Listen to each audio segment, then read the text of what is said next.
All right, in this video we are going to wrap up Brian Hopp's car, finish up the rear sway bar, dyno it, hopefully everything goes smoothly there. If all does go smoothly, we're gonna get the car to the track up at Englishtown and do a little testing, shakedown, see how it goes.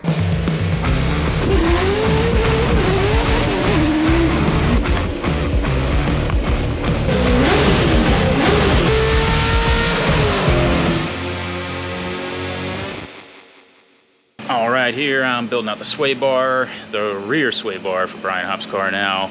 Start out with these little tubes, which is what the bushing's gonna go in. So I just trim these up. I'm gonna give them a nice finish and deburr them. And we're gonna stick them under the car and start building out what holds these basically in the car. All right, I'm working on the floor here because Chris is working above the car. But these are our tubes. Sway bar bushing's jammed in there. And these are the standoffs that I just made. They are going to attach to the rear structure here, and we're just basically going to hang the sway bar right off of that structure there. And shoot right to those rear uprights. Alright,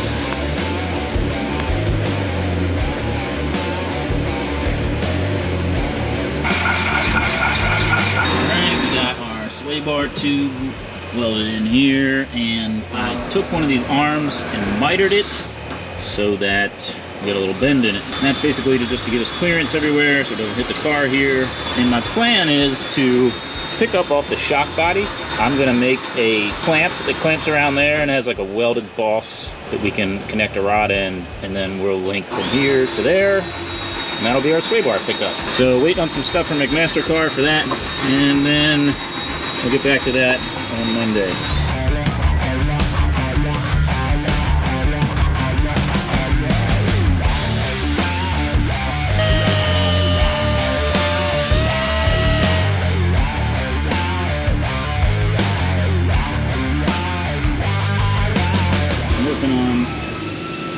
Sway bar pickup mounts. I decided that the best place to pick up on the suspension would be right on the shock body itself.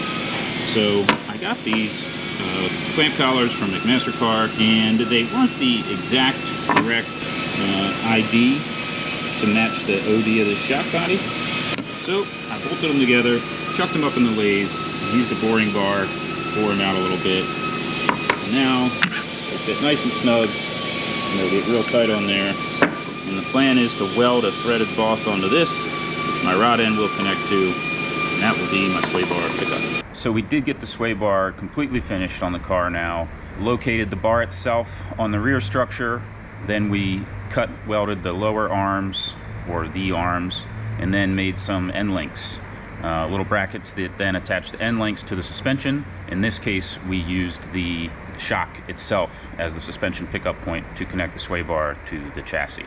So pretty happy with how it turned out. I like connecting it to the shock there. Makes things pretty easy. There is a lot of stuff in the way in the back of a 5-link car, like a 240SX or 370Z. A lot of arms you gotta pass through, and so it makes it pretty difficult, but it worked out pretty well. If we could get a shorter arm, it would have a more effective sway bar. However, this is gonna work just fine. It always has in the past, and it's very easy to service this way too. One thing about this sway bar is that we permanently attached the bar mounting points to the chassis, so that's all welded. In order to get the bar out, if you want to swap the rate, and you would swap the rate because you want a thicker wall thickness sway bar tube, in order to do that, you have to slide it through the rear bumper. So the rear bumper covers this. You would take 2 bolts out of the bumper, pull it down, which there is enough space to do, and then you would slide the sway bar out of this access hole here. That sounds kind of complicated, but it's actually not that big of a deal, and you don't really change the bar rate that often. Next up is dynoing the car. We're running a Link ECU on the car, so we're gonna have Jason from Link help us dial it in. And we do this to make sure we get every bit of power out of it, also doing so safely, and really looking forward to seeing what kind of numbers it makes. It's also just a great way to shake the car down of sorts before we hit the track. If anything's gonna leak or anything of that nature, any real concerns, the thing gets pretty beat up on the dyno, high RPMs. We even do some like driving simulation stuff, and so that'll expose any gremlins in the shop in a controlled environment. That way we don't drive 3 hours to E-Town just to deal with like a small leak or something that we have to sort out. So yeah, excited to make a racket on our dyno.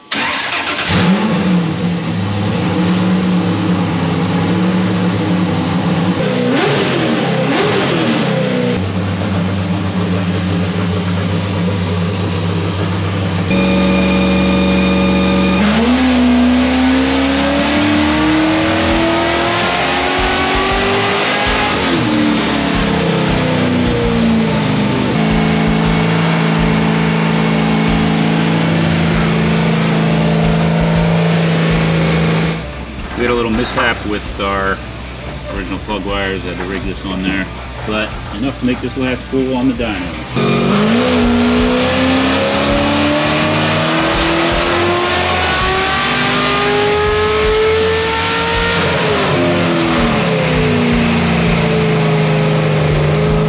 Big broad power curve here, made 506 wheel horsepower on the heartbreaker and 511 foot-pounds torque.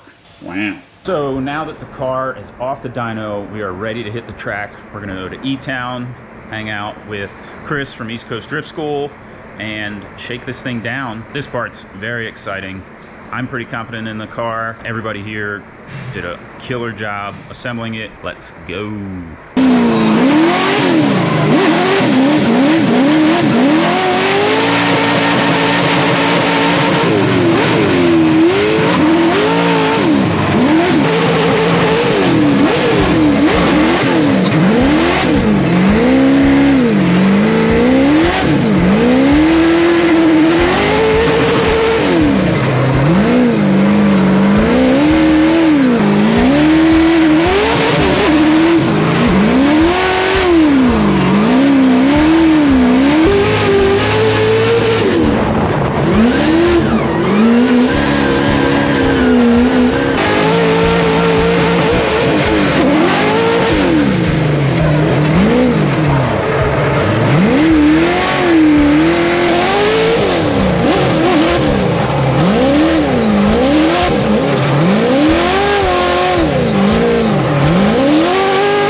Wrapping up a pretty awesome test day with Brian Hopp's S13 here at Englishtown Raceway Park. We had like one little issue with the oil breather that we fixed right away. Otherwise the car worked flawlessly, which I'm very happy for. Proud of everybody at the shop that worked on it. And overall had a great day. Brian got really used to the car really quick. Looked like he was very confident in the car actually by the end of the day. Burned probably 10 pairs of tires or so. Made some adjustments here and there, but today was really just a shakedown day. We weren't planning on doing a whole lot of adjustments or setup or anything. So again, pretty happy with the outcome. Burned all the tires, burned all the fuel, and car's loading up, ready for another test day really. So that's the next step, is to do like an actual testing day where we're gonna do some changes to the car, see if Scott will come out and give us some setup help, and really happy with how it came out, and I'm pretty sure Hop is too.